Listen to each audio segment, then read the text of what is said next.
ঠিক এইভাবে আপনাদেরকে এন্ট্রি নিতে হবে উত্তরা গণভবনে ঢোকার জন্য। প্রথমে টিকিট করে তারপরে সেই টিকিটগুলোকে আমাদের প্রশাসন ভাইদের কাছে জমা দিয়ে এই উত্তরা গণভবনে আপনাদেরকে ঢুকতে পারবেন। রাজবাড়িতে ঢুকতেই মহারানীর সঙ্গে দেখা হয়ে গেল। মহারানীকে অনেকবার রিকোয়েস্ট করলাম, আপনি আমাদের ক্যামেরার সামনে আসেন না। বারবার তিনি এসে পড়লেন। দেখেন তো কেমনটা লাগে। তো যাই হোক, রানী যখন এসেছে আপনাদেরকে অবশ্যই আজকে দেখাবো সে রানীমহল। রানীমহল দেখার জন্য আমি এবং আমার শ্রদ্ধেয় বড় ভাই আলমগীর হোসেন বাবু দুজনে আপনাদের সঙ্গে রয়েছি। আপনাদেরকে অবশ্যই আজকের এই দীঘাপতিয়া রাজবাড়ির মূল আকর্ষণ রানীমহল, সেখানে আজকে সময় কাটাবো আপনাদেরকে নিয়ে। প্রিয় বন্ধুরা, চলুন এই রাস্তা দিয়েই আপনাদেরকে রানীমহলে যেতে হবে। প্রশাসন ভাইদেরকে আমি ধন্যবাদ জানাই। রাস্তাঘাটগুলো সুন্দর করে সাজানো এবং দুপাশে নান্দনিক দৃশ্য করার জন্য আমরা প্রশাসনের ভাইদের কাছে অত্যন্ত কৃতজ্ঞ। এমন সুন্দর এবং মনোরম পরিবেশ তৈরি করার জন্য।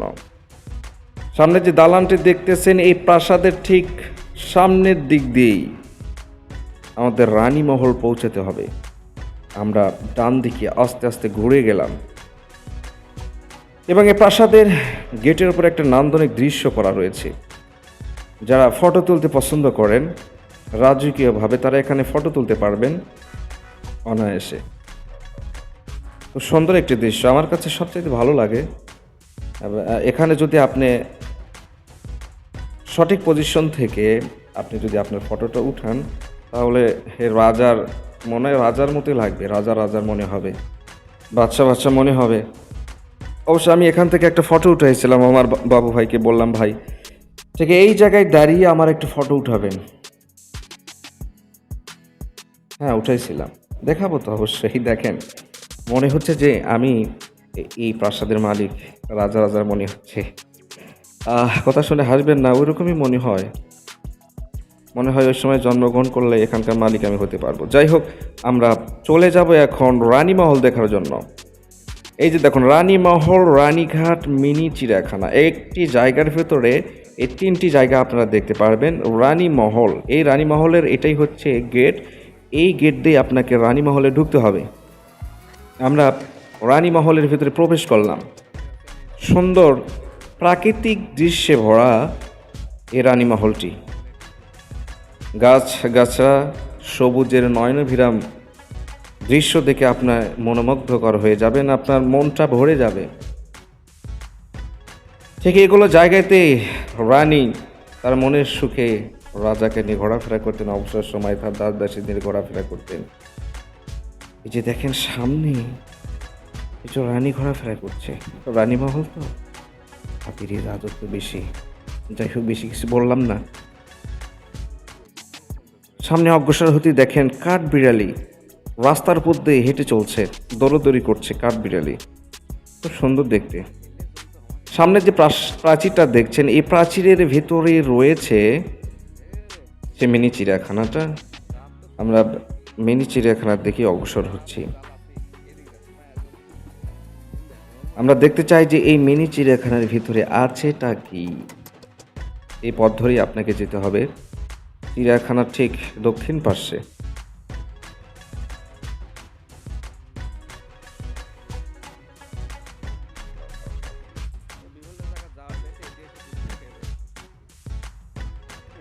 আমরা চিড়িয়াখানার দক্ষিণ পাশে এসে গেছি। অল্প কিছুক্ষণের ভিতরে দেখতে পারবো সেই চিড়িয়াখানার দৃশ্যগুলো। এই যে দেখুন, চিড়িয়াখানার ভেতরে বেশ কিছু না থাকলেও অসংখ্য হরিণ রয়েছে, দেখতে অত্যন্ত সুন্দর। ডোরাকাটা হরিণগুলো আমরা আসার কিছুক্ষণ আগে বৃষ্টি হওয়ার কারণে এখানে হরিণের সে আবাসস্থলে কাদা হয়ে গেছে। হরিণগুলো সেখান দিয়ে ঘোরাফেরা করছে। আমরা দেখতে পাচ্ছি হরিণের কোনো খাবার নেই, হয়তো আজকে সকালে তাদের ভাগ্যে কিছু খাবার জুটেছে। আমরা অনেক প্রজাতির হরিণ এর ভেতরে দেখতে পাচ্ছি, কতগুলো শিং আছে, কতগুলো শিং নেই। বাচ্চা, বড় হরিণ, ছোট হরিণ, অনেক ধরনেরই হরিণ দেখছি। সন্ধ্যা মালতী হরিণ রয়েছে, এখানে রয়েছে হরিণ শ্যামল শ্যামা, রয়েছে রত্না, শুক্র রত্না।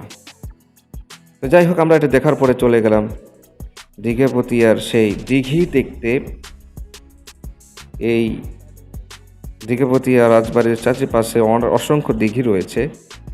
এই দিঘিগুলো পরিবেষ্টন করে রেখেছে, এগুলো এই রাজবাড়িকে সেফটি দেয় সংরক্ষণের জন্য এবং বহিঃশত্রু আক্রমণের জন্য আগেকার রাজারা এগুলো খনন করে থাকেন বলে ঐতিহাসিকগণ মনে করেন। তবে আমরা ভয়ানক একটা জিনিসের সাক্ষী হতে যাচ্ছি। দেখেন, পাড়ের ভিতর কি যেন নড়াচড়া করছে। আমার মনে হয় আপনারাও বিস্ময়কৃত হয়ে যাবেন।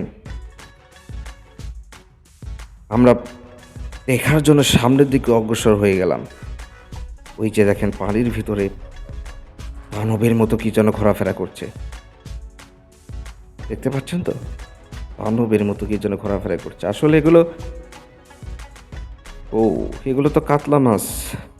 হয়তো ক্যামেরায় আপনারা দেখতে পাচ্ছেন না, কিন্তু বাস্তবে স্বচ্ছ পানি হওয়ার কারণে আমরা দেখতে পাই সেটা কাতলা মাছ। হয়তো কোনো সমস্যা হয়ে গেছে মাছটার, ওজন না হলেও তো 10 কেজির উপরে যাবে।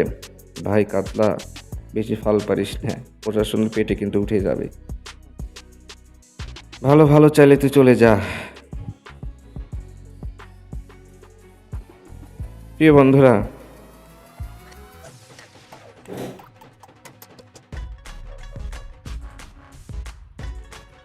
আমরা সেখান থেকে অগ্রসর সামনে যে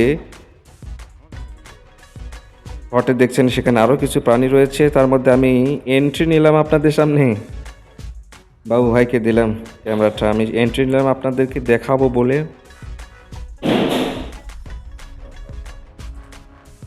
সামনে যে খাঁচাটা দেখছেন, ঘরটি দেখছেন, এর ভেতরে অনেক প্রজাতির পাখি দেখছিলাম এর আগে। দেখি সে পাখিগুলো এখনো বেঁচে আছে কিনা। সামনে দুইটা যুগল, তারা আমাদের ক্যামেরার সামনে আসতে চাইল না। ময়ূর পাখি দেখতে পাচ্ছি, ময়ূর পাখি। এটা অবশ্যই পুরুষ ময়ূর হবে, কেননা এর ফেকাম রয়েছে। ময়ূরী না থাকার কারণে তার ফেকামটা আর ওঠে না। উঠবে কেমনে? যার জন্য সে সুন্দরভাবে সাজবে, সে ময়ূরীতে নাই। যাই হোক, কিছু কিছু মানুষের জীবনটা এমনই, নিঃসঙ্গ জীবন কাটাতে হয়। যে জীবনে কোনো সাজ নেই, যে জীবনে কোনো আনন্দ নেই। আজকে এই ময়ূরটা দেখে আমি তা উপলব্ধি করতে পারলাম।